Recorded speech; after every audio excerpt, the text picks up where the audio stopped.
Muy buenos días. En el día de hoy, este grupo les tiene preparado una exposición y el grupo está compuesto por Lenny Daniel Díaz Reyes, Luz Mariani y Les Hernández Pérez, que es la que le está introduciendo. A nosotros nos corresponde hablarles sobre la arquitectura prerrománica y románica, brevemente sobre su contexto histórico y la arquitectura específicamente. Vamos a comenzar entonces por el periodo prerrománico, que es el que se puede considerar que abarca desde el siglo V después de Cristo hasta el siglo X. Esta es una etapa de ensayos arquitectónicos que coexisten con el fenómeno arquitectónico bizantino, que Justiniano inicia con la Basílica de Santa Sofía en Constantinopla, que aquí podemos verlo ubicado en este mapa en un punto rojo. Ahí pueden ver las Imperio Bizantino, Constantinopla. Este escenario prerrománico abarca las antiguas provincias del Imperio Romano de Occidente, tomando como modelo las construcciones clásicas greco-romanas, lo que hoy nosotros conocemos como España, Centro y Norte, Francia, Inglaterra, Alemania e Italia, que como pueden ver aquí, que son estos mapas, o sea, este mapa, que son, ustedes los conocen, que ahí pues, está ubicado España, Italia, etcétera, etcétera. Vamos entonces a introducir un poquito sobre el contexto histórico. Esto se produjo debido a la caída del Imperio Romano, que tuvo como consecuencia la invasión de los dominados pueblos germánicos o pueblos bárbaros, que se asentaron en distintas regiones o comarcas del continente, como ustedes pueden ver en este mapa de aquí. Estos son los distintos grupos que nos conocemos como los bárbaros, que fueron poblando varios lugares de estas regiones, que ahí pueden identificarlo incluso por colores, que están como los vándalos, está identificado por el color azul, hunos, ostrogodos, visigodos, godos, francos, anglos y sajones. Entonces pueden ver cómo estos pueblos germánicos se fueron invadiendo estas áreas por la caída del imperio. Entonces, se destacan tres características de estas invasiones básicas que definen esta etapa de la Alta Edad Media europea. El primero es políticamente, que Europa se divide en un mosaico de pequeños estados, o sea, una desintegración política, iniciándose un proceso de regionalización y desigualdad e inseguridad. El tercero es desde el punto de vista social y económico, que se dio un proceso de ruralización con un predominio abrumador de las actividades rurales del sector. Y el tercero es culturalmente, se consolidó el cristianismo que actuó como elemento unificador e integrador en torno a la Iglesia Católica, que asumió una importantísima estructura de poder. Entonces, debido a esta caída, básicamente esto le dio a surgir como en el aspecto artístico, se comenzaron a desarrollar muchas armas, vasos, comenzaron a desarrollar joyas, y ellos adoptando básicamente influencias de la antigua Roma y del paleocristiano, o sea, la arquitectura paleocristiana y de la antigua Roma. Perfecto. Entonces ahora yo les voy a hablar brevemente entonces del periodo románico, que es el post del prerrománico, que básicamente el románico representa el perfeccionamiento alcanzado hacia el siglo XI de los ensayos prerrománicos, como había dicho, en los países del Imperio Romano de Occidente, que es un neolatinismo, es decir, una vuelta a las artes de la antigua Roma, pero modificadas por las influencias bárbaras del norte y las bizantinas, que como vimos que ellos poblaron e invadieron todas esas zonas. Entonces, esto surge en la región francesa de Borgoña, lindante con la Lombardía italiana a finales del siglo X, y se extiende durante el siglo XI por todo el occidente cristiano, siguiendo las vías de penetración cultural de los caminos de peregrinación de la época, y especialmente en el Camino de Santiago y el de Roma. O sea, su ámbito geográfico abarca desde el sur de los países escandinavos y las islas británicas hasta Italia y la línea fronteriza con el Islam en España, que es toda esta zona que están delimitadas por estas líneas rojas. Entonces, ya en el siglo XII es el momento de esplendor de este estilo o de románico pleno, aunque en Francia ellos comienzan a optar por el estilo gótico. Entonces, ya más adelante mis compañeros le van a hablar específicamente de la arquitectura, tanto la prerrománica como la románica, pero era importante saber de dónde surgía y de cómo una llegó a la otra. Entonces, muchas gracias por su atención.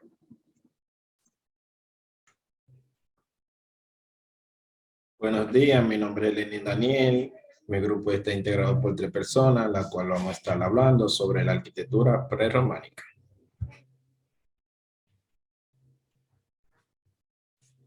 La arquitectura prerrománica. La arquitectura prerrománica. La arquitectura románica es un estilo arquitectónico que surgió en la Europa cristiana de los primeros siglos de la Edad Media. Evolución de las viviendas en la arquitectura románica y prerrománica.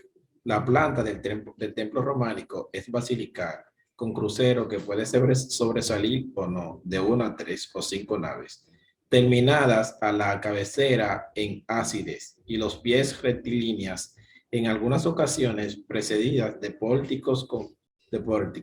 Con el paso del tiempo, las iglesias de peregrinación prolongan las naves longitudes en un deambulatorio o giro la que recorre el ábside principal y el que se abre en capillas. Existen iglesias de la planta central. Como soportes es frecuente que existan criptas bajo el ábside central, sostenida por gruesas columnas o pilares cubiertas por la bóveda de artista. Ahora vamos a estar hablando sobre las características fundamentales de su arquitectura. Tiene su base en la cultura etrusca, la anterior a la romana. De ellos continuaron y perfeccionaron las técnicas y usos de las bóvedas, el arco y la cúpula. Aquí podemos ver un arco.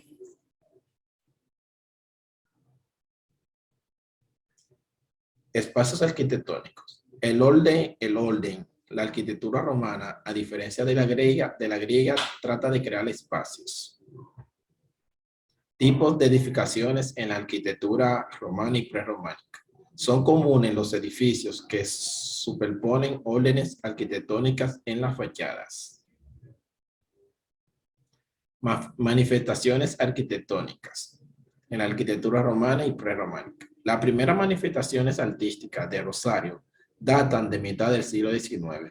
Podemos considerarla como una cultura de supervivencia realizada por artesanos y decoradores de varios oficios, aprendidos en Europa como modelador, pintor, yesero, escultor, marmolero, tallista de madera, estucador, fundidor de metales y herreros, orfebres, pintor de vitrales, escenógrafos, grabadores, litógrafos, entre otros. Arquitectura religiosa. La uniformidad que extendió el Imperio Romano en todos los campos también se reflejó en la arquitectura religiosa. Esto produjo una forma de construcción similar, fundamentalmente en los templos de los dioses, todos iguales y no tantos las tumbas de los humanos como distintas creencias. En los templos únicamente entre los sacerdotes. Arquitectura funeraria.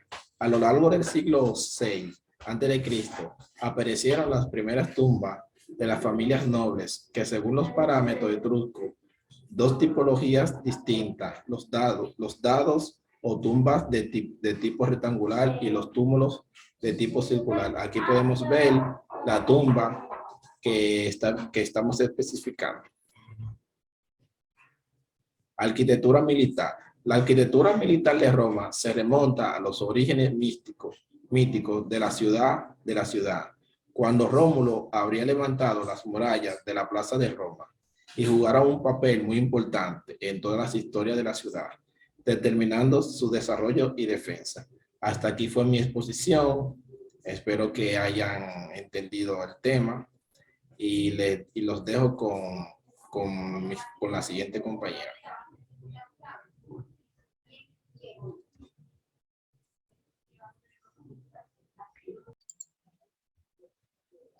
Saludos, como ya es su conocimiento, este es el grupo número 3 y estaremos hablando de la arquitectura prerrománica y románica.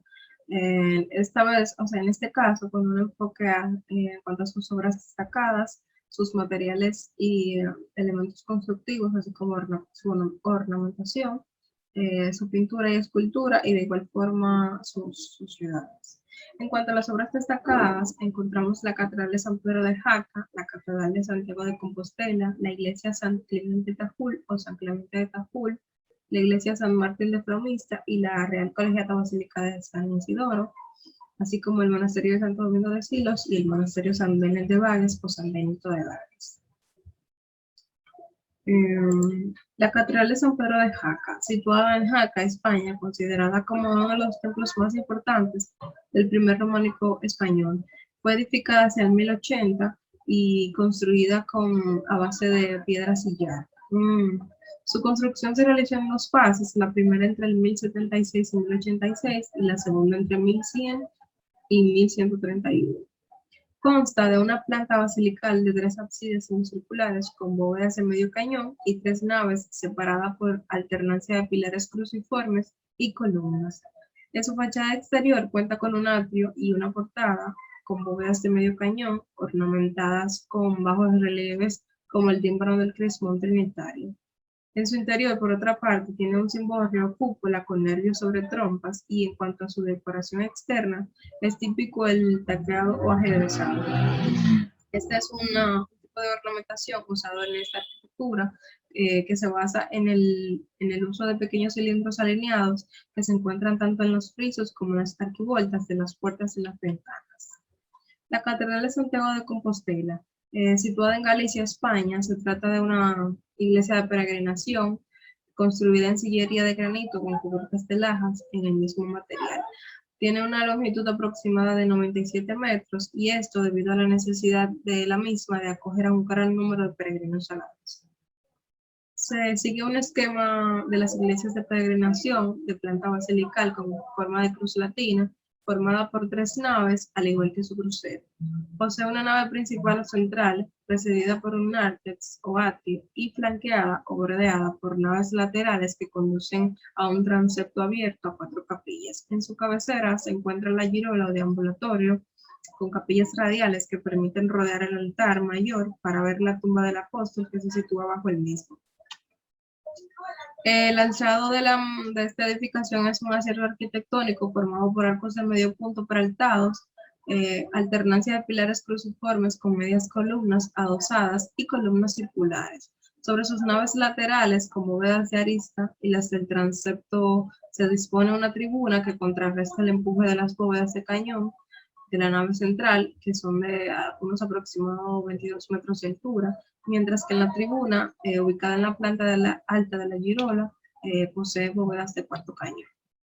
La iglesia de San Clemente de Tajul o San Clemente de Tajul es una iglesia románica de planta basilical perfecta que se encuentra en Tajul, en el Valle de Boí, España, edificada en piedra y terminada de construir alrededor del siglo XII. Expresa una sobriedad en su forma y en su torre o campanario. Posee un elemento elegante de 6 pisos que se levantan queriendo tocar las nubes y haciendo un resalte del entorno en el que se encuentra. Es el prototipo de iglesia románica de planta rectangular basilical con 3 naves separadas por columnas y cubiertas de madera a 2 aguas, rematadas en la cabecera por un ábside junto al que se sitúan a ambos lados 2 absidiolos o ábsides más pequeños y el campanario de torre. Las naves convergen ligeramente hacia la cabecera y la estructura del edificio es rústica, con la piedra de los muros sin tallar. En su interior guarda un tesoro de gran valor histórico y artístico, que es el Pantocrátor o el Cristo de Majestad, una proyección exacta de la pintura, en acción de bendecir, con un libro abierto donde se puede leer "Yo soy la luz del mundo". Por otro lado, tenemos la iglesia San Martín de Flomista. Es un templo católico fundado en la segunda mitad del siglo XI en Flomista, Valencia, España, perteneciente al estilo románico y considerado como uno de los principales prototipos de la arquitectura románica en Europa en sí. Su apariencia exterior es característica del periodo románico en que fue construida y pese a sus muchas modificaciones, responde a una interpretación idealizada de lo que es la arquitectura románica. Fue fundada a eso del 1066 y consta de una planta rectangular basilical con 3 naves, una central mucho más alta y de doble anchura que las laterales, 3 ábsides que se enlazan directamente con el transepto, un crucero que no sobresale en planta y pilares cruciformes con cubiertas de bóvedas de cañón. Presenta 2 torres circulares en la fachada de los pies y una cúpula poligonal sobre el crucero. Por otro lado, tenemos la Basílica San Isidoro de León, que se levanta en el asentamiento del campamento militar romano de la ciudad de León, en España. Es uno de los conjuntos arquitectónicos de estilo románico en su mayor parte, con algunos añadidos góticos y renacentistas, más destacado de España. Construida durante los siglos XI y XII y edificada con materiales pobres, como el tapial y el ladrillo. Es un templo de planta de cruz latina, con 3 naves, con 6 tramos, la central de más anchura y altitud que las laterales, y además de nave de transepto y un crucero. Su cabecera está formada por 3 ábsides semicirculares, y la nave central y la del transepto se cubren con bóvedas de medio cañón, mientras que las laterales lo hacen con bóvedas de arista. Las bóvedas apoyan en grandes pilares con columnas adosadas que se alzan sobre un podio, y la iluminación se realiza a través de ventanales abiertos en los muros laterales de la nave central. Los arcos de separación entre las naves se realizan a través de arcos de medio punto proyectados, mientras que en el crucero los arcos son polibulados de influencia mozárabe. Por otro lado tenemos el monasterio Santo Domingo de Silos. Esta es una basílica benedictina ubicada en Santo Domingo de Silos, una provincia de Burgos, en España. Aunque no en su actual configuración, pese a la reedificación que sufrió la misma, se remonta a la época visigoda en el siglo VII y es considerada una de las obras más importantes del románico pleno abordadas en España. Su planta en forma de cruz latina está relacionada a la Basílica de San Isidoro de León y está compuesta por 3 naves, un transepto, un cimborrio o cúpula en el crucero y una cabeza triabsidal, es decir, de 3 ábsides. Pese a sus modificaciones, quedó por completo su claustro, de doble planta y de una forma cuadrada irregular, formada por 2 pisos de esbeltas arquerías sobre columnas paredadas o dobles, constituido por 8 grandes relieves o estaciones que adornan cada una de sus esquinas. Por último, tenemos el monasterio San Benet de Bages o San Benito de Bages, situado en Bages, Cataluña, España, de una construcción que data del siglo X al siglo XVIII aproximadamente, a base de sillares más o menos regulares, por lo que le confiere a la edificación un aspecto tosco y rústico. La iglesia de San Benito de Bages es en forma de cruz latina, consta de una única nave con un ábside central semicircular, y el claustro, por su parte, considerada la parte más interesante de esta edificación, conserva sus 4 galerías originales que datan de los siglos XII y XIII respectivamente. Al igual que la iglesia, el claustro está cubierto mediante arcos de medio punto, y los pares de columnas que sustentan los arcos de medio punto de las galerías están decorados con capiteles, formando una serie de 24, ornamentados con motivos figurativos y florales, así como temas vegetales, y de igual forma figuras animales y figuras con detalles de la vida de Jesús. La arquitectura románica es la aglutinadora del resto de artes plásticas y es ante todo una arquitectura religiosa, definida bajo el concepto de 2 principios básicos que determinan su estilo, que son la monumentalidad y la perdurabilidad. El objetivo de esta arquitectura era construir templos perdurables con la mayor grandeza posible e intentando evitar que estos se destruyeran.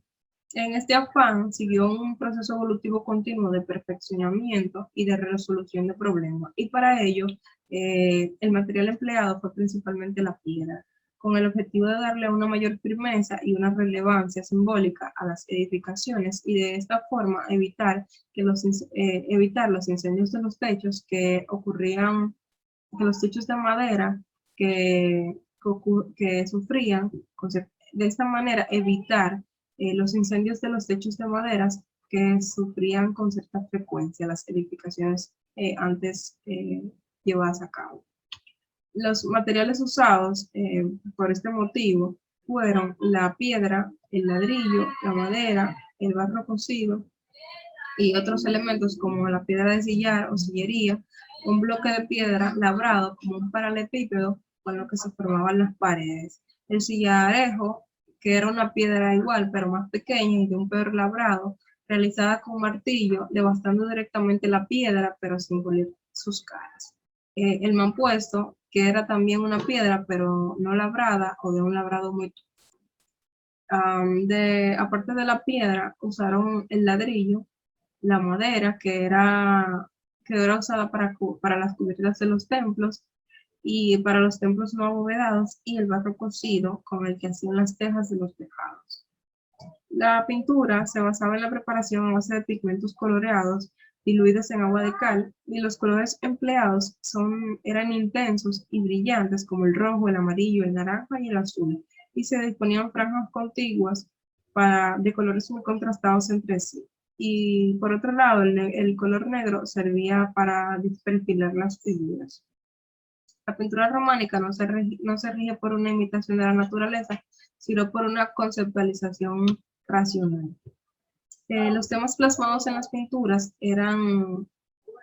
coincidían con los de la escultura, pero había un mayor predominio de la figura humana y de las escenas bíblicas. Según la técnica y lugar de aplicación, la pintura podía ser mural, usada en los ábsides, columnas, bóvedas y naves, y respectivamente, la pintura aplicada, por otro lado, a la escultura monumental, realizada para resaltar la expresividad, y la pintura sobre la tabla, aplicada en los frontales de los altares. En el caso de la pintura mural, la técnica usada era el fresco para los interiores de las iglesias y los ábsides, adaptándose al marco arquitectónico, y el templo para decorar los frontales del altar. En general, las características que poseía la pintura románica eran el bidimensionalismo, es decir, no tenía una profundidad, el fuerte expresionismo que denotaba esta pintura, la gran importancia que le daba el dibujo y la poca importancia que le daba al modelado, así como a la luz. Por otro lado, tenemos la escultura románica, al principio tímida y pesada e inexperta, pero poco a poco que tomó un gran auge y esplendor. En ella no había una observación directa de la naturaleza, pero junto al sentido realista, y las figuras se alejaban de la belleza formal. Su objetivo no era solamente decorativo, sino que era didáctica y tenía como objetivo enseñar y adoctrinar a los fieles. En ella las figuras alcanzaban una tremenda espiritualidad y la anatomía quedaba relegada en un segundo plano, ya que los ropajes dominaban al cuerpo. También se caracterizaba por la monumentalidad, estaba regida por un sentido estricto geométrico, y predominaban en ella las figuras religiosas y simbólicas. En cuanto al urbanismo arquitectónico en sus ciudades, aun con sus escasos recursos materiales y técnicos, los románicos se construyeron muchos castillos y fortalezas, pero fueron mucho más las iglesias levantadas en las ciudades y aldeas. Los monasterios y abadías o basílicas constituían las factorías de desarrollo económico, y debido al estado constante de las invasiones y las querellas, la ciudad románica se construyó como una fortificación rodeada por fuertes murallas con torres circulares a cada cierta distancia. En la arquitectura románica, la ciudad tiene un significado preponderante sobre los edificios, aunque estos sean notables, y en ninguna otra época la inventiva urbana es tan viva, copiosa y rica en consecuencias. Las ciudades más importantes del mundo occidental se modifican radicalmente, y muchas otras se fundan en ese entonces. Y así es como se desarrollan durante las épocas sucesivas en torno a los puntos de referencia fijados por los constructores románicos. Hasta aquí la exposición. Muchas gracias por su atención.